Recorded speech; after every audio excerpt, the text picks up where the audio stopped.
The Lord be with you.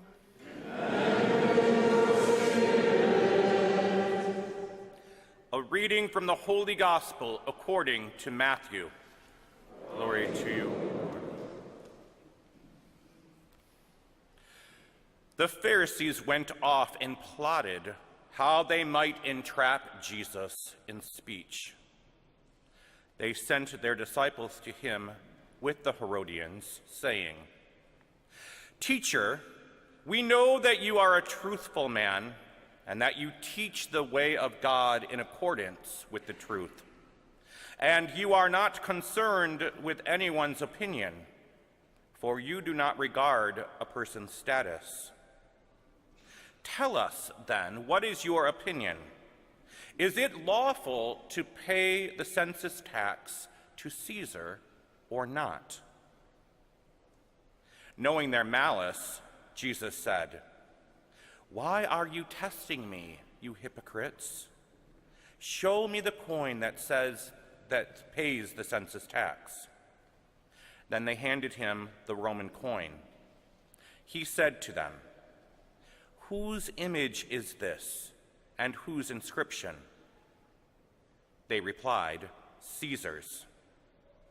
At that he said to them, "Then repay to Caesar what belongs to Caesar, and to God what belongs to God." The Gospel of the Lord. Praise to you, Lord.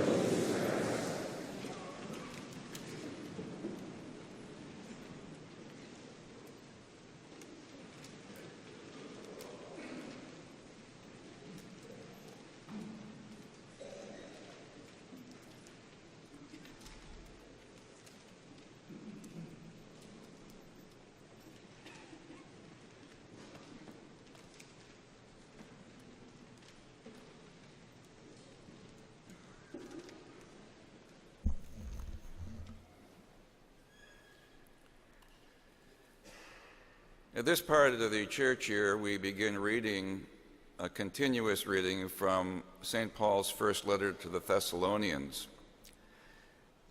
One of the reasons is because we're coming to the end of the church year. Ordinary time has 34 weeks, and here we are in week 29. And the reading, the letter to the Thessalonians, is an important one because it has much to say about the second coming of Christ. But there's another reason why 1 Thessalonians is so important, and it is this: it is the oldest part of the New Testament. It is the oldest existing Christian writing, written about the year 50 AD, 20 years after the death and resurrection of Jesus, and roughly 20 years ahead of the earliest gospel. And one of the very first words that we hear from this written record of the Christian past, they are words of gratitude. St. Paul says, "We give thanks to God always for all of you." And these heartfelt words of gratitude will continue off and on for much of this letter that he wrote, which suggests to us who hear these words proclaimed afresh that the very beginning of our encounter with God, and indeed our encounter with each other, our fellow believers, ought to take place in the context of gratitude. We should begin our personal prayer by expressing thanks to God for what we have received. Being grateful is never out of season. The centrality of gratitude is also expressed in every celebration of the Mass. The Eucharist means to give thanks. And so, as we begin the Eucharistic prayer with the preface, we hear these words proclaimed. It is our duty and our salvation always and everywhere to give you thanks, Lord, Holy Father, Almighty and eternal God. It's interesting to note, I don't know whether this has ever happened before, but there's going to be a beatification of a person who is on his way to canonization in the state of Michigan, in Detroit, on November 18th. Father Solanus Casey, who was a Capuchin friar, which means he was one of the great orders of the Franciscan orders, the Capuchins. He died in Detroit in 1957. And the Cardinal Prefect for the Congregation of the Causes of Saints is coming to Ford Field to beatify him, which is the next to last step to being canonized. Why do I bring Solanus Casey up? Well, he had a remarkable saying that has remained very, very true and very, very inspirational over these years. And what he said was, give thanks to God ahead of time. Give thanks to God ahead of time. And that means living with a spirit of gratitude, being on the lookout to recognize the blessings and the graces that God sends our way each and every day. And so that really is the question that our letter to the Thessalonians poses to us today. Now, what part does thanksgiving play in my personal spirituality? Very important question for our spiritual maturity. And so as we celebrate this wedding anniversary Mass, we realize that our married couples have journeyed to the cathedral today to give thanks.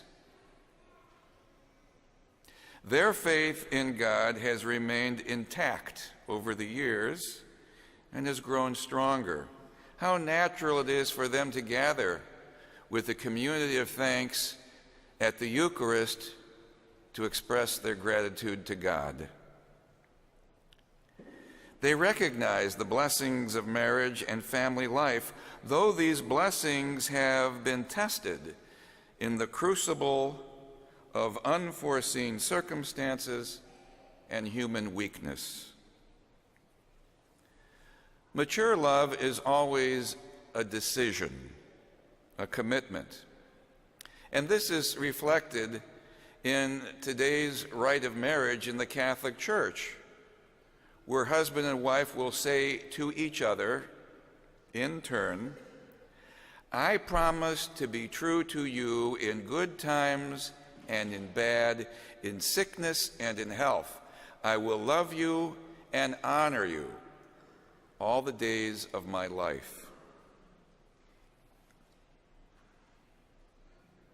Pope Francis, speaking at the World Youth Day in Brazil a number of years ago, had this to say about marriage to youthful Catholics. He said, saying yes forever to one spouse is a revolutionary act. Not knowing what tomorrow will bring, husbands and wives can rely upon the grace of the sacrament that they have received on their wedding day. Saying yes to each other, even when it is difficult to say, bears much fruit in the world. To those of you who are married, remember these beautiful truths about your vocation. Especially to those celebrating significant anniversaries, we congratulate you. We thank you for your witness. We salute all the good, all the joy, all the happy moments of your life and love together that has brought forth so much. You are powerful witnesses indeed to our Creator's wisdom, in making us male and female, and in giving us the vocation of marriage, a beautiful call to holiness. May God bless you with ever-growing love and health, happiness, and peace in the days ahead.